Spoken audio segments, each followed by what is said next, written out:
Welcome to Monday Morning Coffee with the Coach on the Spartan Sports Network. And now, here's your host, Walt Fowler.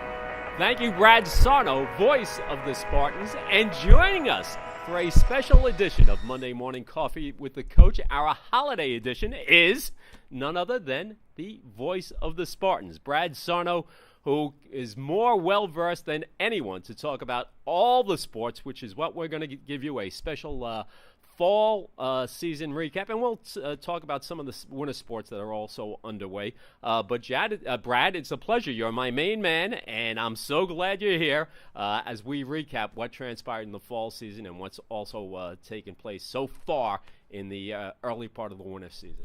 Thank you, Walt, for having me on the show, and happy holidays to everyone as we move into the holiday season here at St. Thomas Aquinas and across the country, and to all of our listeners, happy holidays. All right, just give me an idea from your perspective. What did this fall season mean to you? Before we get to any sport in particular, or maybe there's something you want to mention, but just how do you encompass this fall season that just passed? Well, if you want to preface it in one word, busy. I would say with the addition of sprint football, which was a tremendous success here on the campus, with our opening game at Torn Valley, and all of the pageantry that went into it with the rabid fan base that we have now for sprint football, and then with men's soccer making the playoffs again and women's soccer on a resurgent season. It's been a fantastic fall. St. Thomas Aquinas College and Spartan Athletics is on a full, I don't know how you would say it. It's not a resurgence, but it's full bore at this point. You know, everybody's doing their part and making St. Thomas Aquinas College a local, regional, and national name for itself. Well, I'm out here basically once a week, sometimes twice a week, and in the athletic building, it's always buzzing. There are coaches and players student athletes, I should say, going back and forth all the time. So it's great to feel that buzz each and every day. Absolutely. The atmosphere here is electric. You know, our athletes are, I see them in the hallways, and our coaches too, and, and in the office, and just how they don't only talk about their own sport, but they talk about all of the sports and everything, and all the successes we're having on the court, the track, or the field, and off of it as well in the community. So, all right, let's get into or circle back to some of the things you mentioned. First thing you mentioned, some of the new sports, and the biggest one to evolve, I guess, obviously, is the sprint football team. That was a work, and that took time to happen. That didn't just, hey, let's have a team. You decide in one semester and it's there next semester. That was a 3-year project, basically. Absolutely, and it's the starting process starts with our president, Dr. Margaret Fitzpatrick, our board of trustees, and our director of athletics, Jerry Oswald. Their vision to bring football to Rockland County as the first college in Rockland County to host a football of some sort, and sprint football is the way we went, and it was successful. You look not only at the record, but you also look at the fan base. And right now, first game of the season, there wasn't a seat to be found at Torn Valley, and we're just building off of that success now for first year with head coach Matt Barry. He's going to have some more recruiting time to bring in a few more players to fill out his roster, and we look for great things in 2019 for the sprint football season coming in September. And that debut game you were talking about at Torn Valley, not only was it a packed house, the stands were full, but there were people, sitting on the quote-unquote grassy knoll behind the end zone, It was a game that the Spartans won, winning their first ever sprint football game. Very impressive. They beat Post 30-7. They also won their first away game at Caldwell, finished up with 4 losses against some very good competition, including Army, the last year's champion, and this year Navy won the championship. But like you said, it's just there's a lot of excitement around that program now, because now it's up and running. Absolutely. Like I said, the fan base is amazing. If you weren't there to see that first game, like I said, there wasn't a seat to be found, and there wasn't a parking space to be found. People were parking all over the neighborhood at Torn Valley just to come and see the first collegiate football game in Rockland County. All right, some of the other sports. Men's soccer, Graham Brown, the head coach, a very successful season. They finished 10-6-1, their highest win total since 2011. Men's soccer, on a resurgent year for them. Graham Brown and his staff did a tremendous job building a young roster, but a roster that's very talented, and a team that had some successes. Didn't have some success recently, but then all of a sudden this year, like you said, 10-6-1, back to the ECC playoffs, and just a tremendous year for the men's soccer team overall. Yep, made it to the ECC semifinals before losing to Mercy 5-2 and finishing the season at 10-6-1. And like you said, a resurgent season for the women's program. It just continues to grow, the women's program.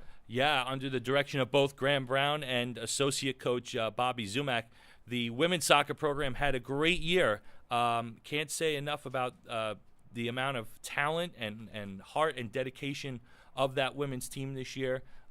Starts in goal with Courtney Dumaine, obviously backstopping the defense in net. She had a tremendous season, and it just goes from there. Sarah Colati, Mackenzie Moreau, Kelsey Artizone, just to name a few of the stars on the team. And, big and bigger things are coming for the women's soccer team, so watch out. They're going to have a tremendous year next year. And they finished 9-6-1, the season record with 9 wins, first time over 500 in program history. So congratulations to the women's soccer team.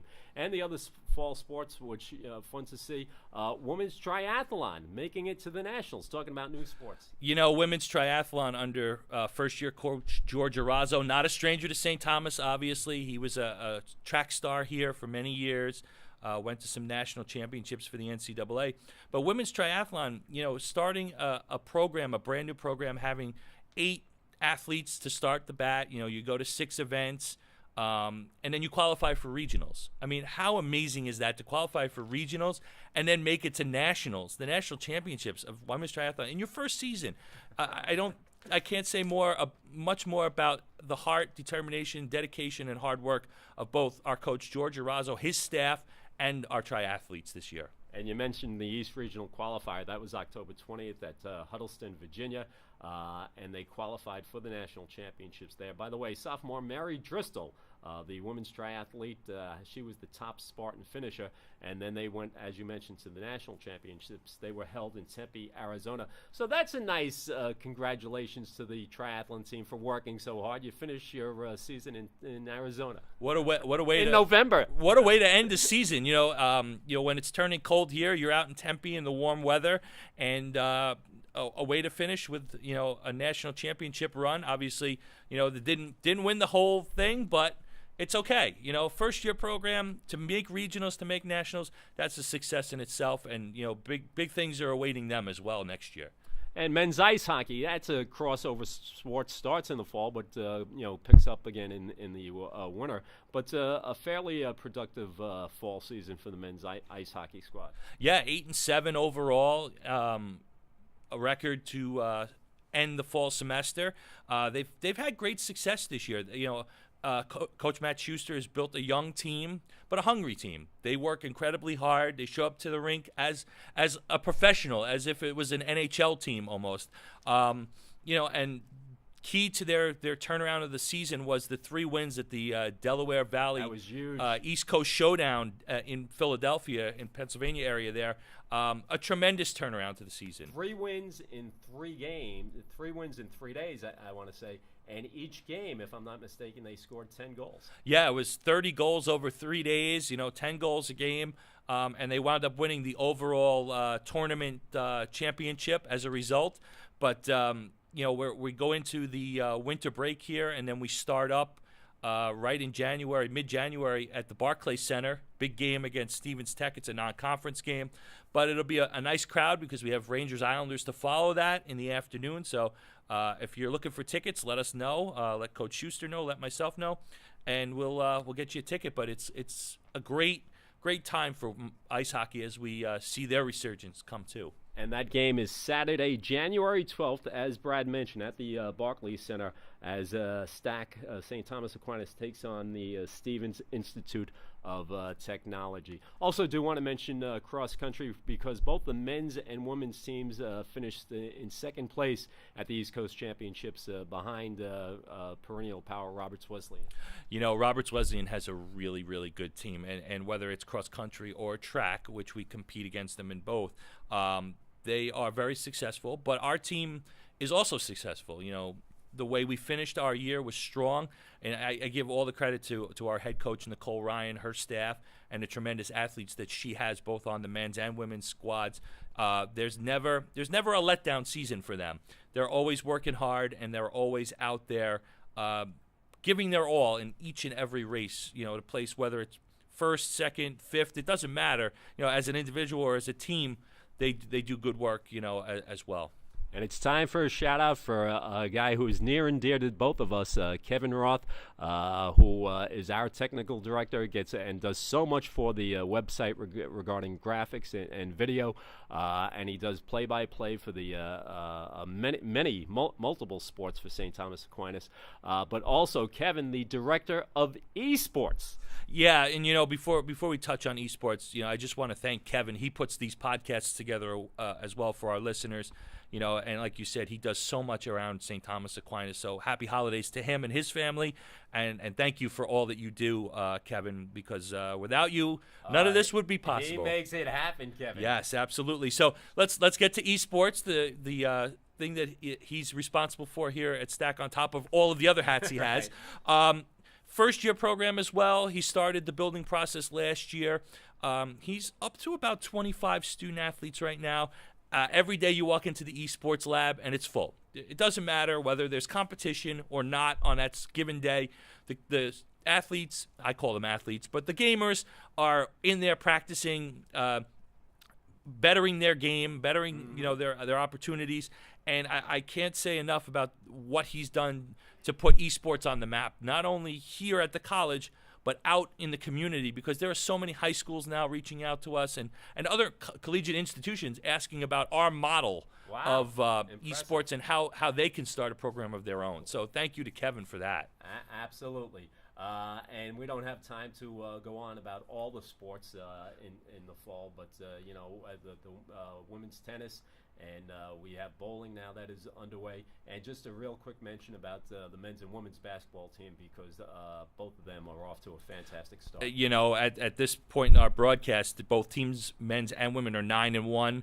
Our men's team is nationally ranked. I believe it's 21 right now. A new ranking will come out either today or tomorrow. We'll see if the women also get into the rankings, but both teams are tremendous right now. You know, the weekly awards that they're receiving from the conference just shows the high level of athlete that we have and the great coaching staffs. You know, Kim Lusk and her staff, and Tobin Anderson and his staff, just putting basketball on the map once again here at St. Thomas. There's no letdown from last year's East Coast Conference Championship victories from both and their regional tournament appearances. So to them, kudos for another great season to start, and we'll see how things go as the year goes on. Yeah, the winter of 2019 looks very promising for men's and women's basketball for sure. Absolutely. All right, we're out of time, buddy, so thank you for joining me here on this special edition, this holiday edition of Monday Morning Coffee with the Coach. You've been listening to the voice of the Spartans, Brad Sarno. Thank you, Brad. Thank you, Walt, and again, happy holidays to everyone. Right back at you.